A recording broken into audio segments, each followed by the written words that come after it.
Hey, what's up mga kapasal? Are, ay magluluto tayo ng pochiraw. Ay talagang ay quality. Samahay ako at tuturo ko sa inyo kung paano. Garnay. Ayan, una ay gigisa muna tayo si Boss Bawang. Ayan, at ila ang gigisay ng husay. Ayan. Halo-haloin lang natin ang kunting. Ayan, nilagyan nila kunting margarine. Ayan, nilagyan na rin ng tomato sauce. Naglalapot-lapot eh. Nilagyan ako chop. Yan ang ating mga pampakulay.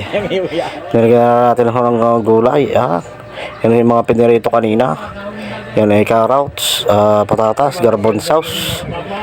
Yan, yung kunting oyster sauce. At ating iran din ho ng kriso. Ayan. At saka ho yan, pineapple juice.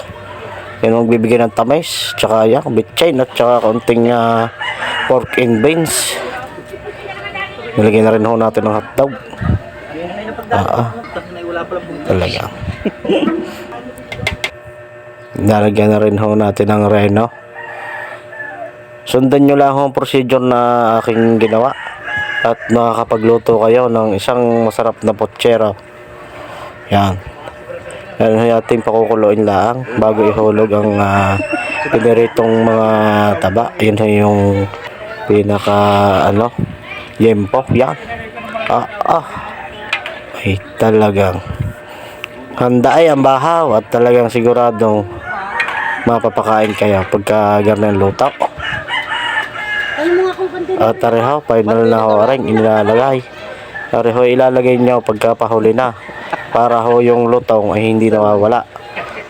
Walang pag napasobra ho ang lutaw at sinabay nyo ng hulog agad ng maaga nako, hindi ho malutong. Ay pagka ho ganyan, kumbaga ho half cook laang. Yan, atin lang hong halo-haloin pa at pakukuluin ng konti. At pwede nang maghanda ng bahaw. Yeah, mga kapasal. Kung nakaabot ka pa rin sa video ito mga kapasal, huwag nyo naman kalimutan na i-share at i-follow ang video ko. Ayan, talagang tayo, kakain muna tayo. Bahala ka na.